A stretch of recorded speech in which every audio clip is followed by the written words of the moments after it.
ಕಾಂಗ್ರೆಸ್ನಲ್ಲಿ ನಾಯಕತ್ವ ಸಂಘರ್ಷ ಜೋರಾಗ್ತಾ ಇದೆ. ಇವತ್ತು ದೆಹಲಿಯಲ್ಲಿ ಫೈನಲ್ ಡೇ.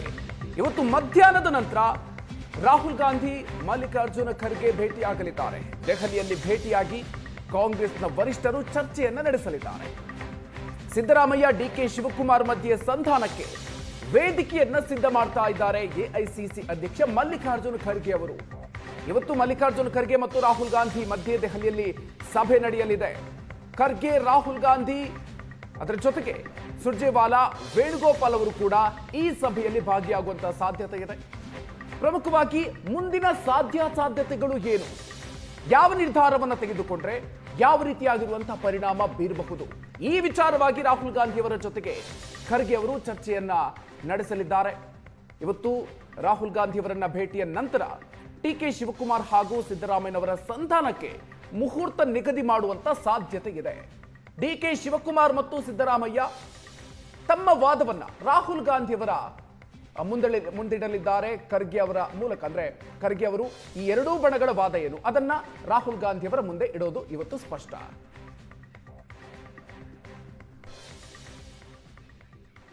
ಹೆಚ್ಚಿನ ಡೀಟೇಲ್ಸ್ ಕೊಡ್ತಾರೆ ನಮ್ಮ ಪ್ರತಿನಿಧಿ ವಿದ್ಯಾ. ಇದೀಗ ನಮ್ಮ ಜೊತೆಗೆ ನೇರ ಸಂಪರ್ಕದಲ್ಲಿದ್ದಾರೆ. ವಿದ್ಯಾ, ಎರಡೂ ಬಣಗಳ ನಾಯಕರು ಕೂಡ ತಮ್ಮ ತಮ್ಮ ವಾದವನ್ನ ಈಗಾಗಲೇ ಎಐಸಿಸಿ ಅಧ್ಯಕ್ಷರ ಮುಂದಿಟ್ಟಿರೋದು. ಇವತ್ತು ಎಐಸಿಸಿ ಅಧ್ಯಕ್ಷರು ರಾಹುಲ್ ಗಾಂಧಿ ಅವರನ್ನ ಭೇಟಿ ಮಾಡ್ತಾ ಇದ್ದಾರೆ. ಎರಡೂ ಬಣಗಳು ಯಾವ ರೀತಿಯಾಗಿರುವಂತಹ ಒತ್ತಡವನ್ನ ಎಐಸಿಸಿ ಅಧ್ಯಕ್ಷರ ಮೂಲಕ ರಾಹುಲ್ ಗಾಂಧಿ ಅವರ ಮೇಲೆ ಹೇರೋದಕ್ಕೆ ಈಗಾಗಲೇ ಪ್ರಯತ್ನಗಳನ್ನ ನಡೆಸಿದ್ದಾರೆ. ಜೊತೆಗೆ ಇವತ್ತಿನ ಮೀಟಿಂಗ್ನ ನಿರೀಕ್ಷೆಗಳೇನು?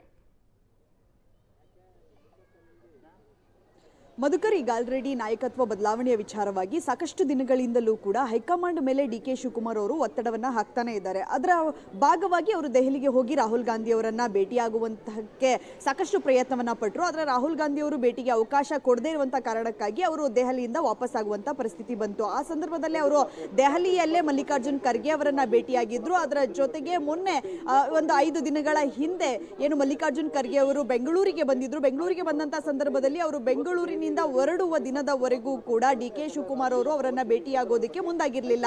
ಸಿಎಂ ಸಿದ್ದರಾಮಯ್ಯನವರ ಭೇಟಿಯಾಗಿ ಅವರ ಬಳಿ ಸಾಕಷ್ಟು ವಿಚಾರಗಳನ್ನ ಹೇಳಿರುವಂತದ್ದು. ನೀವು ಡಿಕೆ ಶಿವಕುಮಾರ್ ಅವರ ಮನವೊಲಿಸಬೇಕು ಅನ್ನುವಂತಹ ಮಾತನ್ನ ಮಲ್ಲಿಕಾರ್ಜುನ್ ಖರ್ಗೆ ಅವರ ಬಳಿ ಹೇಳಿದ್ದಾರೆ. ಅದರ ಜೊತೆಗೆ ಸಚಿವ ಸಂಪುಟ ಪುನರ್ರಚನೆಯನ್ನ ಮಾಡಬೇಕು, ಅದರ ಬೆನ್ನಲ್ಲೇ ಕೆಪಿಸಿಸಿ ಅಧ್ಯಕ್ಷರನ್ನ ಬದಲಾವಣೆ ಮಾಡಬೇಕು. ನಾವು ಜಿಬಿಎ ಚುನಾವಣೆಗೆ ಹೋಗೋದಕ್ಕೂ ಮುಂಚಿತವಾಗಿ ನಾವು ಕೆಪಿಸಿಸಿ ಅಧ್ಯಕ್ಷರನ್ನ ಬದಲಾವಣೆ ಮಾಡಬೇಕು ಅನ್ನುವಂತಹ ಮಾತನ್ನ ಮಲ್ಲಿಕಾರ್ಜುನ್ ಖರ್ಗೆ ಅವರ ಮುಂದೆ ಸಿಎಂ ಸಿದ್ದರಾಮಯ್ಯ ಇಟ್ಟಿರುವಂತದ್ದು. ಇದರ ಬೆನ್ನಲ್ಲೇ ಏನು ಮಲ್ಲಿಕಾರ್ಜುನ್ ಖರ್ಗೆ ಅವರು ದೆಹಲಿಗೆ ಹೋಗ್ತಾ ಇದ್ರು. ಆ ಸಂದರ್ಭದಲ್ಲಿ ಮನೆಯಿಂದ ಮಲ್ಲಿಕಾರ್ಜುನ್ ಖರ್ಗೆ ಅವರ ಮನೆಯಿಂದ ಏರ್ಪೋರ್ಟ್ ವರೆಗೂ ಕೂಡ ಬಿಟ್ಟು ಬರೋದಿಕ್ಕೆ ಅವರ ಕಾರ್ನಲ್ಲೇ ಡಿಕೆ ಶಿವಕುಮಾರ್ ಅವರು ಹೋಗಿರುವಂತದ್ದು. ಆ ಸಂದರ್ಭದಲ್ಲಿ ಡಿಕೆ ಶಿವಕುಮಾರ್ ಅವರು ಸಾಕಷ್ಟು ಬೇಡಿಕೆಗಳನ್ನ ಮಲ್ಲಿಕಾರ್ಜುನ್ ಖರ್ಗೆ ಅವರ ಮುಂಭಾಗದಲ್ಲಿ ಇಟ್ಟಿದ್ದಾರೆ. ಆ ಬೇಡಿಕೆಗಳು ಏನು ಅನ್ನುವಂಥದ್ದನ್ನ ನಾವು ನೋಡ್ತಾ ಹೋದ್ರೆ ಮಲ್ಲಿಕಾರ್ಜುನ್ ಖರ್ಗೆ ಅವರಿಗೆ ಈಗ ಆಲ್ರೆಡಿ ಅವರು ತಿಳಿಸಿರುವಂತದ್ದು, ನೀವು ಯಾವುದೇ ಕಾರಣಕ್ಕೂ ಕೂಡ ಸಚಿವ ಸಂಪುಟ ಪುನರ್ರಚನೆ ಆಗೋದಕ್ಕೆ ಅವಕಾಶವನ್ನ ಮಾಡಿಕೊಡಬಾರ್ದು. ಸಿಎಂ ಸ್ಥಾನವನ್ನ ಸಿಎಂ ಸಿದ್ದರಾಮಯ್ಯನವರು ಬಿಟ್ಟು ಕೊಡಬೇಕು. ಅದರ ಜೊತೆಗೆ ಯಾವಾಗ ಸಿಎಂ ಸ್ಥಾನವನ್ನ ನನಗೆ ಬಿಟ್ಟು ಕೊಡ್ತಾರೆ ಅನ್ನುವಂಥದ್ದನ್ನ ಅವರು ಕ್ಲಾರಿಟಿಯಾಗಿ ಹೇಳಬೇಕು ಅನ್ನುವಂತಹ ಮಾತನ್ನ ಈಗ ಆಲ್ರೆಡಿ ಮಲ್ಲಿಕಾರ್ಜುನ್ ಖರ್ಗೆ ಅವರ ಮುಂದೆ ಇಟ್ಟಿರುವಂತದ್ದು.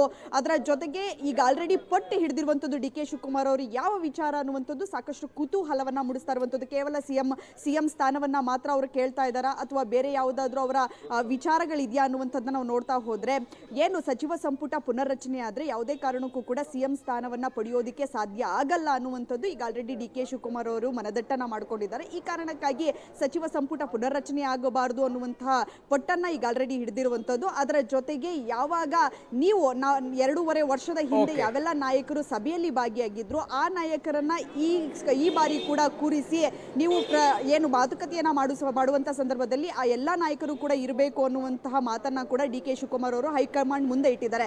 ಇದರ ಭಾಗವಾಗಿ ಇವತ್ತು ಮಲ್ಲಿಕಾರ್ಜುನ್ ಖರ್ಗೆ ಅವರು ದೆಹಲಿಗೆ ಹೋಗ್ತಾರೆ. ಆ ಸಂದರ್ಭದಲ್ಲಿ ಹೈಕಮಾಂಡ್ ನಾಯಕರಾಗಿರುವಂತಹ ರಾಹುಲ್ ಗಾಂಧಿ ಅವರನ್ನ ಭೇಟಿ ಆಗ್ತಾರೆ. ರಾಹುಲ್ ಗಾಂಧಿ ಅವರಿಗೆ ಸಿಎಂ ಸಿದ್ದರಾಮಯ್ಯನವರು ಹೇಳಿರುವಂತಹ ಮಾತುಗಳು, ಅದರ ಜೊತೆಗೆ ಡಿಕೆ ಶಿವಕುಮಾರ್ ಅವರು ಹೇಳಿರುವಂತಹ ವಿಚಾರಗಳೆಲ್ಲವನ್ನ ಕೂಡ ಹೈಕಮಾಂಡ್ ಮುಂದೆ ಇಟ್ಟು ಹೈಕಮಾಂಡ್ ಜೊತೆ ಒಂದು ಚರ್ಚೆಯನ್ನ ನಡೆಸಿ ಏನಾದರೂ ಸಿಎಂ ಸಿದ್ದರಾಮಯ್ಯನವರನ್ನ ಸಿಎಂ ಸ್ಥಾನದಿಂದ ಇಳಿಸಿದ್ರೆ ಏನೆಲ್ಲ ಸನ್ನಿವೇಶಗಳನ್ನ ಕಾಂಗ್ರೆಸ್ ಎದುರಿಸಬೇಕಾಗುತ್ತೆ, ಅದರ ಜೊತೆಗೆ ಸಿಎಂ ಡಿಕೆ ಶಿವಕುಮಾರ್ ಅವರನ್ನ ಸಿಎಂ ಮಾಡದೇ ಇದ್ರೆ ಯಾವೆಲ್ಲ ಸನ್ನಿವೇಶಗಳನ್ನ ಕಾಂಗ್ರೆಸ್ ಎದುರಿಸಬೇಕಾಗುತ್ತೆ ಅನ್ನುವಂತಹ ನಿಟ್ಟಿನಲ್ಲಿ ಇವತ್ತು ಚರ್ಚೆ ಆಗುತ್ತೆ.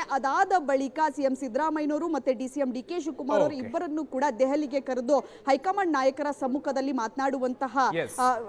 ಮಾತನಾಡುವಂತದ್ದು ಹೆಚ್ಚಾಗಿ ಗೊತ್ತಾಗ್ತಾ ಇದೆ. Okay, thank you Vidya ಡೀಟೇಲ್ಸ್ಗೆ.